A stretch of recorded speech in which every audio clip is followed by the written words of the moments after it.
So, we talked of volume currents and surface currents, and now it is turn of linear currents, and that is the most familiar current that we use in usual circuits, because there are wires through which the current goes and those wires define a line. So, essentially everything is volume, but if that thickness is much smaller than the length, and then the motion is along the length, there is no motion sideways, then this is a good approximation, where we say you have a line, and in that line you have charges, and those charges are moving. So, suppose you have a linear charge density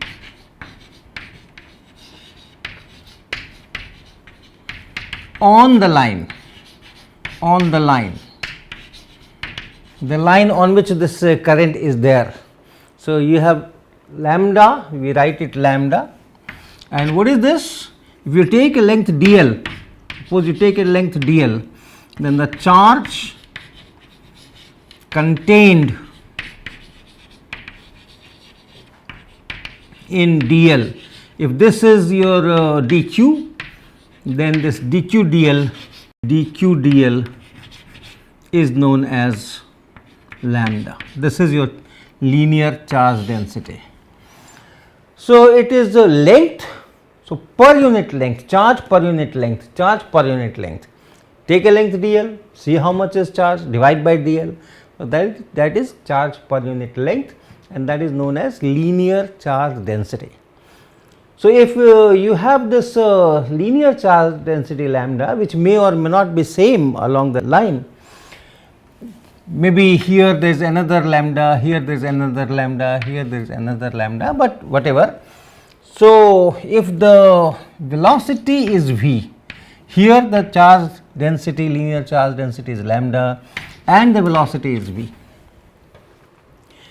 So, you can work out in a similar fashion what will be the current, how much charge will cross this section, this point here, how much charge will go from left to right through this point. So, once again the same story, if you consider this point and then you take a length v times dt, this length, how much is charge here, that is lambda into v into dt, and in time dt this whole charge will cross this point, because in time dt everything travels v dt. So, this charge will reach here, and therefore, all this charge in this length that must have crossed here. So, that is the charge dq which is crossing through this point in time dt, and how much is that? That is lambda times v dt, and therefore, the current dq dt is just lambda times v. So, if I collect all three, we defined volume current density J, and that was rho times V, where rho was the volume charge density. Then we defined K, surface charge, surface current density, which was sigma times V, and then we define this current, which is lambda times V.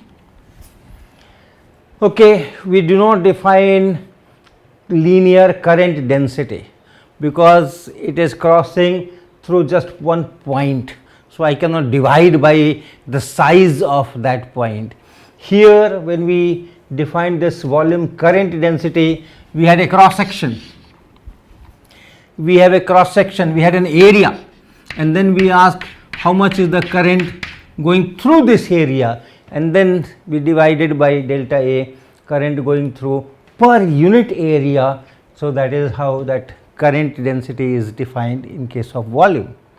Then surface current density, here the things were going on a surface, but then we took a length dl and asked how much is the charge crossing this length dl per unit time, and then we said okay, if this is the charge crossing through this line, then we divide by that line and then it becomes per unit length, and therefore we define this K, current density, surface current density, which is current through this line divided by this line. But now here you only have a point, so I cannot divide by anything. How much charge is going from this side to that side per unit time, that is the current, that is it. Therefore, we do not define any linear current density, it is current itself through that point. Also, I will not put a vector here. You have a vector here, you have a vector here, but I have not put a vector here, because since it is current and current is a scalar quantity, we should not put this arrow here, although DJ Griffith puts an arrow here because current has a direction to show that direction. But then once you put that arrow, that means you are committing that it is vector, which it is not. So, these are the relations. Then we also talked of current elements. If you have current in a larger region, then point by point we can ask how much is the current here, how much is the current here. So, current elements we divide it in different elements. So, we have J d tau is the elementary volume d tau, and in that volume how much is the current. So, that is this J d tau is the current element in case of volume current. Then K dA that will be the current element in case of surface current, and this I dl that will be the current element for this linear current. So, we will be using these things in calculating magnetic fields. You will have some kind of current distribution, and then we have to take elements, small elements of that volume or that surface or that line, and then from each element we have to calculate magnetic field. Therefore, this is necessary. Okay. Now, we come to another equation which we call equation of continuity for charges.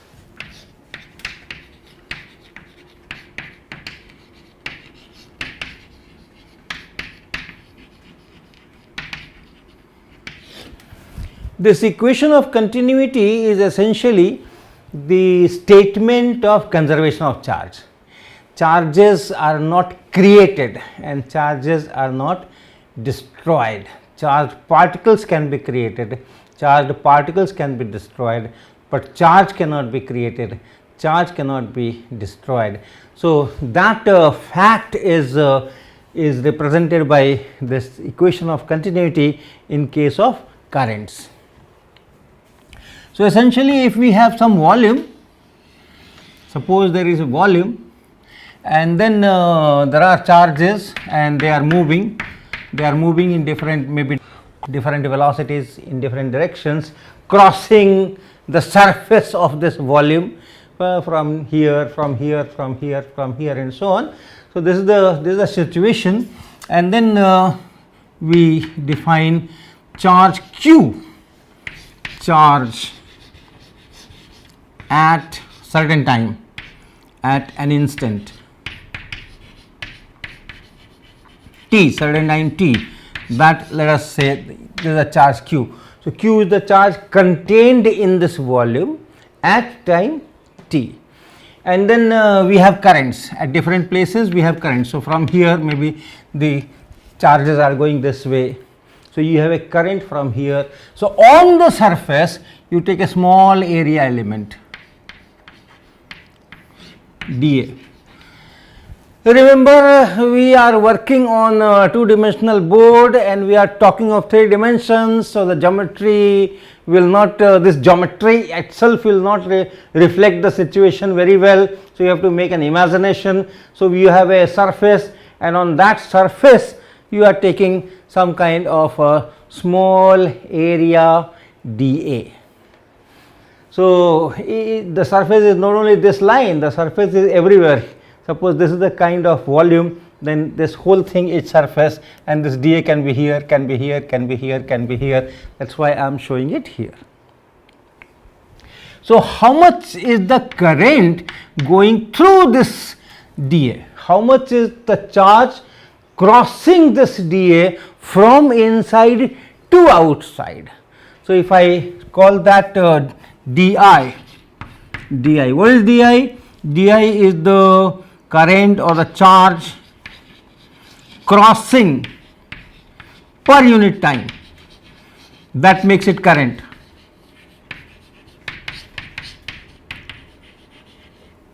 Through this particular dA, that we have chosen on the surface of this volume.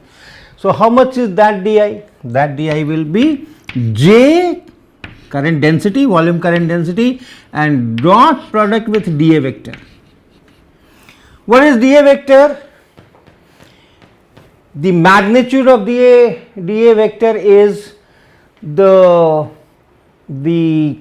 surface area itself, and the direction of this dA is perpendicular to that surface and going in the outward direction. Since it is a volume and we are talking of surface of a volume, therefore, we can always talk inside the surface and outside the surface. So, the charge which is going from inside to outside, that is our current, and that is the direction of dA perpendicular to this surface. Charge may not be going perpendicularly, but the dA vector will be perpendicular and the direction is in outward direction. So, this J dot dA is the current. So, in time dt, now let us say what happens. This is at time t, everything at time t, this is the time t, at time t this is the current density, and this is of course the small area that we have chosen. So, as time passes, the current density here can change. Maybe at this moment less number of charges or charge particles, electrons are crossing, but then after some time maybe more number of charges are crossing. So, this J can be dependent on time, this Q can be dependent on time. So, everything at time t. Now, what happens in next dt? Okay, so, this is all at time t. Now, in next dt,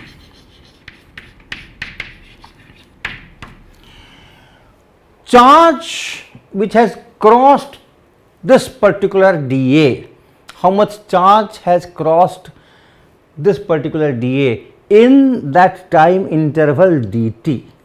So, since this is current, the charge going out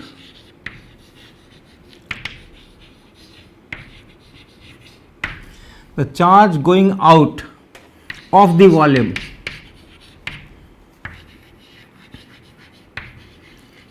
through dA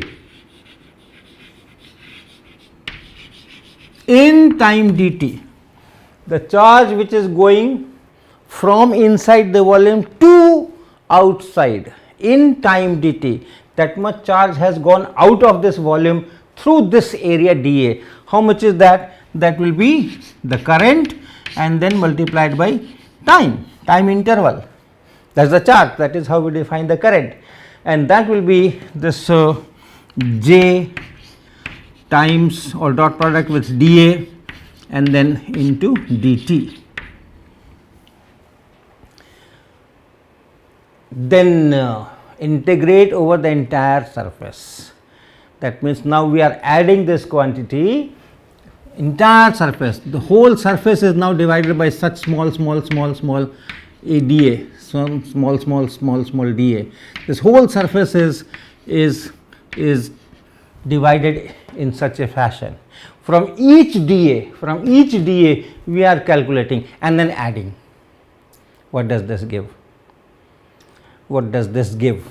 This gives me the total charge that has gone out from this volume. So, charges will go only through the surface, all right, and then entire surface if I have already considered, then it will be the total charge which has gone out of this volume in time dt. So, the charge total charge going out of the volume, and everything in time dt, in that time interval dt, will be integration of this thing. This is your charge going through dA and then the entire surface. So, it is integration of j dot dA and then dt, and then we put a circle on this integration sign to tell that our surface is a closed surface, right, because it is enclosing a volume and therefore it is a closed surface. You also have open surfaces, but then open surfaces will not enclose any volume. So, this is a closed surface and therefore, we are putting this this circle here. Now, if this is the total charge which has gone out, the total charge which was capital Q at time t, how much it is at time t plus dt. Okay. So, in time dt, what is the change in this capital Q? Remember, capital Q we have defined that charge at an instant t. Now, in time dt some charge has gone. So, at t plus dt the charge will be less than that. So, dq, when we say dq in calculus, it is always taken as the increment in q. So, since it is decreasing, dq itself is negative. So, minus dq is equal to this much charge has gone out. Integration j dot dA and then dt. That is the change in q. It becomes q2 q plus dq. Remember, q to q plus dq, this is a requirement of calculus. We always say that if at time t the function is y, at t plus dt the function is y plus dy. So, it is q plus dq, but then the charge is actually decreasing, this dq is itself negative. So, this is the magnitude which is actually decreasing. So, this is equal to this.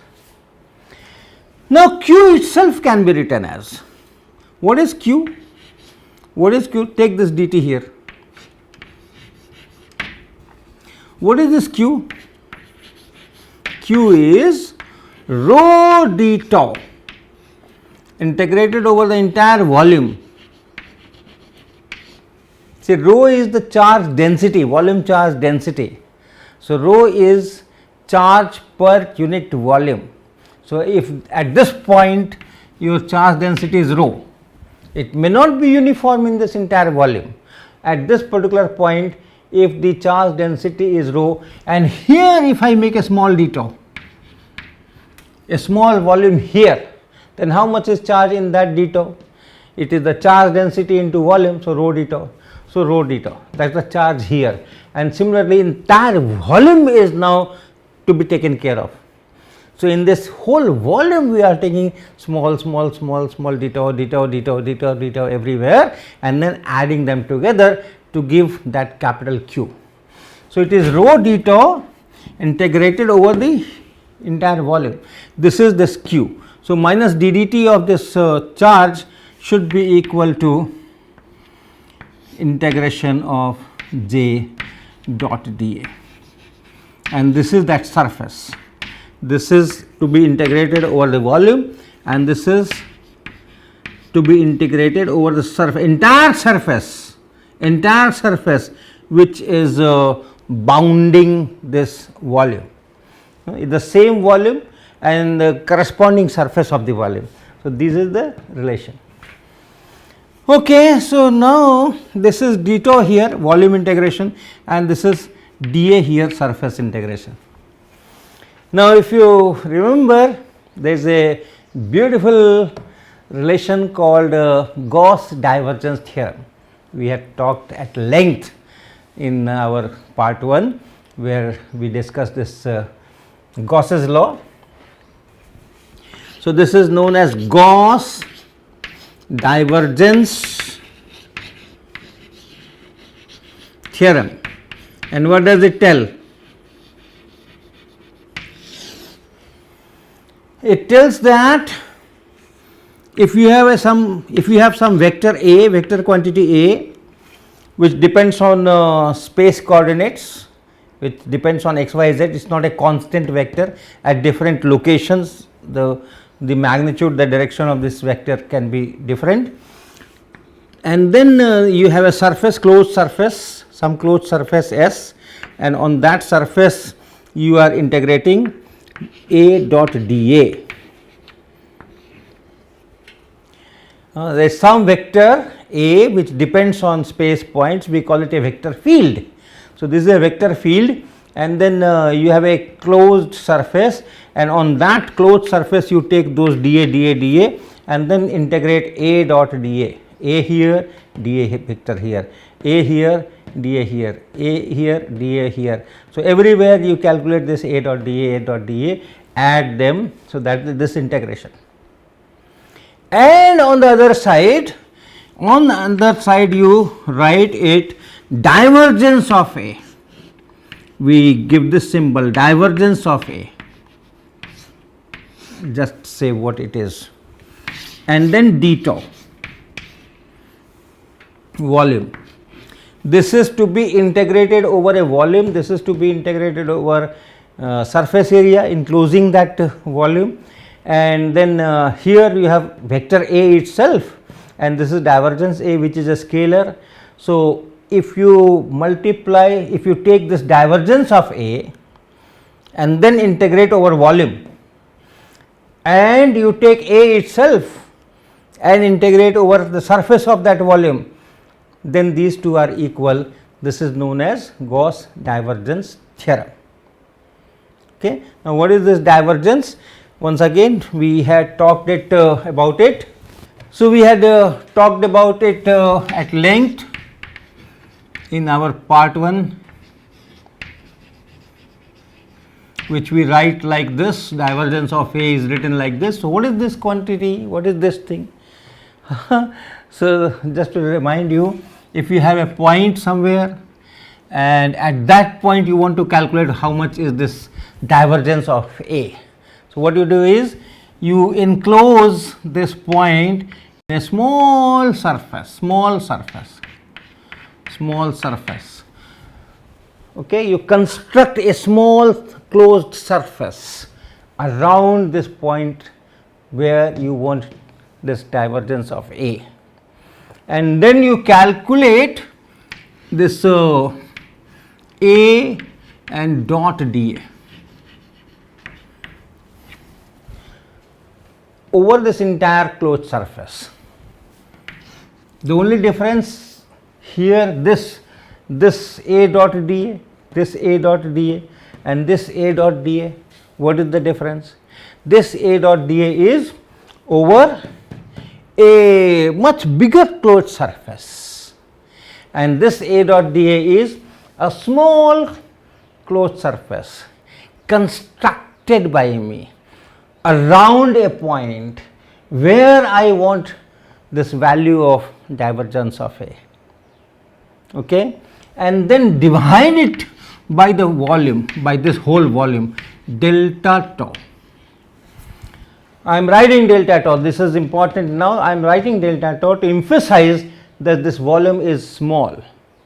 And why small? Because I am going to take limit of this as delta tau tends to 0. This delta tau tends to 0, and therefore start with a small volume and take this limit. This quantity which is a scalar quantity, because A dot dA scalar dot product. So, this is a scalar quantity number, and everywhere A dot dA, A dot dA, A dot dA, you add number, you only get a number, scalar quantity, and therefore this whole thing is a scalar quantity, and that is known as divergence of A at that point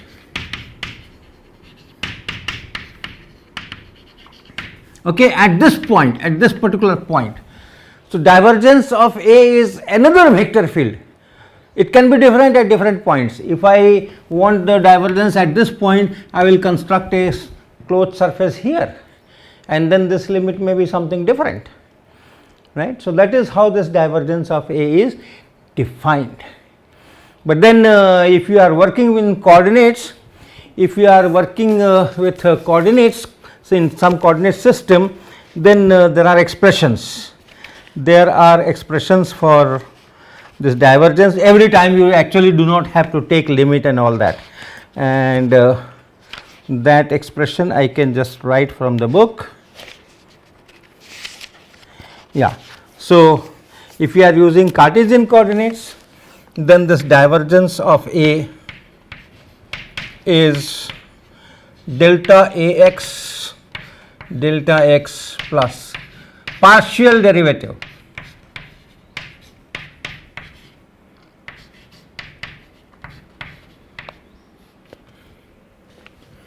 this electromagnetism is a very nice topic to revise all your mathematics. Okay. So, delta A is written this way if you are using Cartesian coordinates, and if you are using cylindrical coordinates, then it is 1 over S del S and S A S plus 1 over S del phi, and then A phi and plus del Az del Z. If it is if you are using Cartesian coordinates, that means everything is a function of Ax, Ay, Az.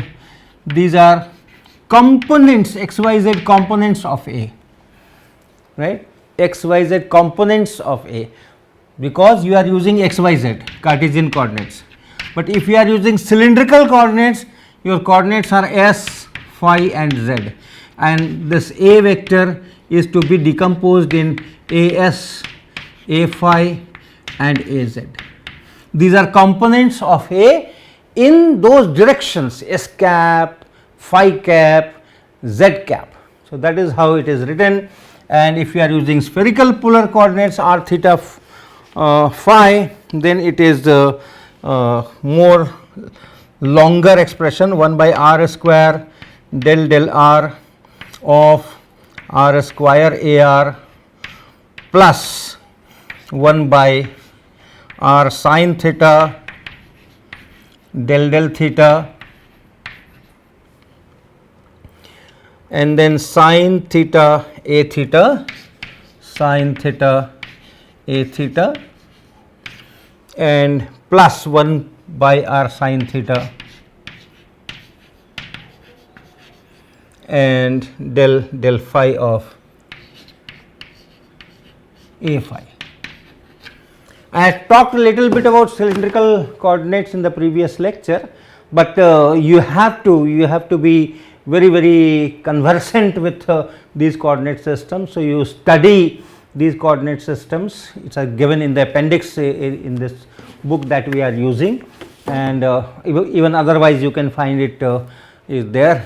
If you had done the course on electromagnetism part 1 electrostatics, then all those things were discussed in much greater detail. So, that is divergence. And coming back to this equation now, this is Gauss divergence theorem. Any vector field A dot dA integrated over the entire surface is same as this is integrated over the surface, and here it is integration over the volume, and integration of what? Divergence of this quantity. So, take the vector, integrate over surface, take the divergence and integrate over volume. These two are always equal. Use this thing here. So, this equation I am going to write once again. What is that? Minus d dt of rho d tau